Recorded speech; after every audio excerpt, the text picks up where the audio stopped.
What I'd like to do is to do a short kind of opening presentation, and then we'll get into the heart of the meeting tonight. The charge that we have, I've taken the liberty of trying to summarize the County Board and School Board's charge to us.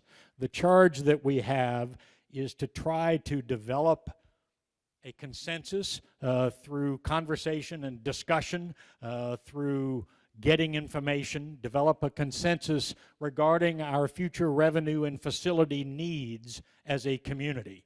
We know we're growing. One of the things we'll be talking about next month is how fast and who people are. We know we've got a certain economic model that we've relied on for a number of years for the revenues that run county government. We talked about that at the last meeting. We're going to talk about it in more detail tonight. So the question is our economic model still going to be a valid one to meet the needs that we know we're going to have, and that this group is going to try to quantify going forward, looking out 5 years, 10 years. The charge, frankly, says 20 years. We may talk about 20 years, but I don't think anybody's under the illusion you can make very accurate predictions going out 20 years. But the county board and the school board will take this product from us, as a final report in December, take this product and use it in their discussions of the capital improvement plan for the community, which take place principally in 2016. Overall schedule, and this is obviously subject to change as the group gets into the meat of our conversations, but the overall schedule looks more or less like this. February has been devoted to financial questions. That's what we're going to hear about tonight. March, we'll start into demographics. What's our population going to look like? What is it now? What's it going to look like in 5 years, as best as we can tell, in terms of school kids, in terms of millennials, in terms of older folks? Where are we heading in all of these important demographic categories? April, we'll start talking about facility needs based on our demographics, and May get into an initial discussion based on what we're learning this month and some work that a subcommittee is going to do over the next couple of months, get into trying to identify challenges that the county faces, particularly in the financial arena. Then into the difficult, challenging part of the job, which is trying to match financial resources to facility needs over the longer term. I have dates attached to all of these things. I don't expect the schedule will turn out to be exactly this way, but this is essentially how we're going to try to approach these issues, looking to the final report going to the county board and the school board in late November or December. The study group, as you know, is comprised of 23 members. The resident forum is intended to do two things. It's intended to provide input, discussion, conversation, point of view to help inform the study group in its deliberations. But just as importantly, it's intended to be a form of communicating through resident forum members back to the organizations of which you are a part.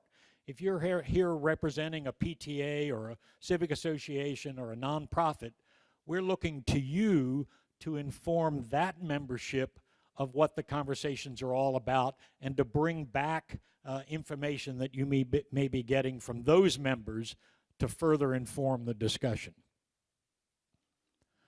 A couple of very practical things for those who like to take notes on an electronic device.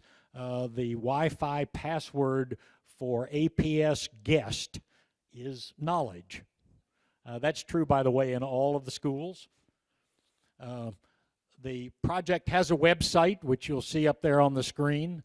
or you can go to the Arlington County website and just type in Community Facilities Study. Email address and staff reminds us to remind you to make sure that your spam filter doesn't reject something from community housing development, planning, housing, and development at arlingtonva.us, so that you will get the emails that are being sent out about these ongoing meetings.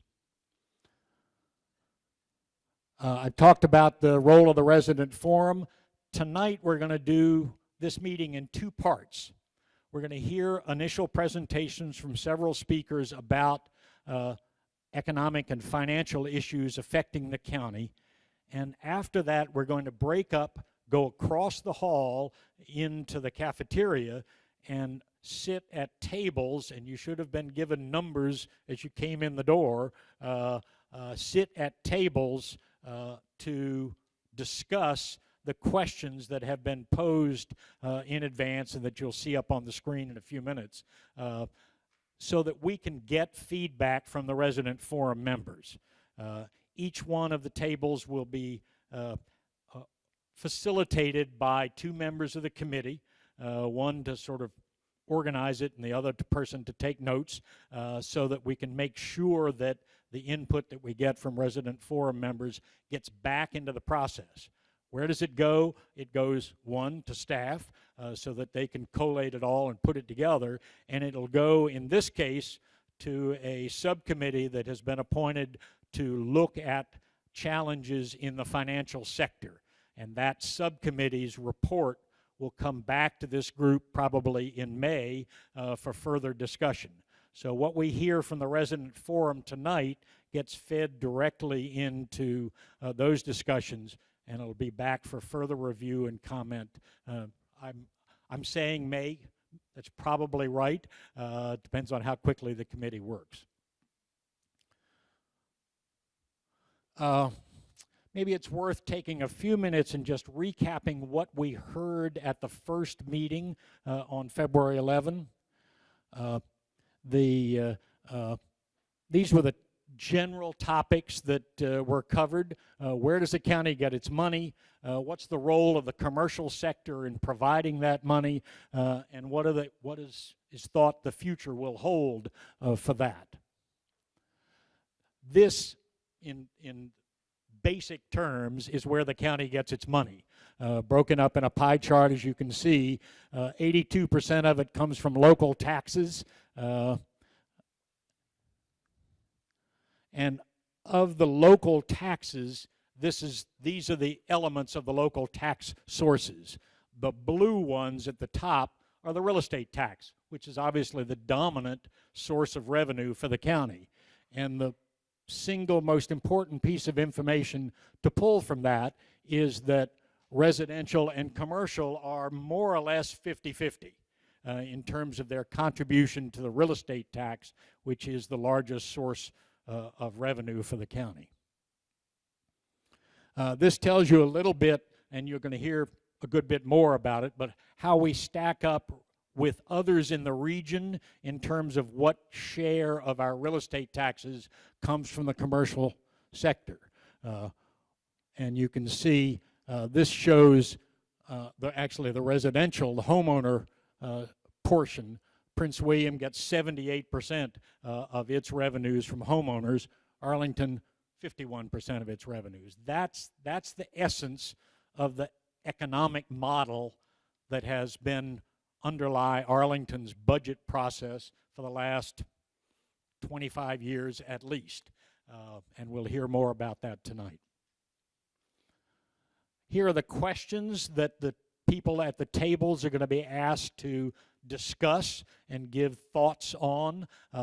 Copies of the questions obviously will be available at the tables. You don't have to write them down now or remember them. They'll be available to you there.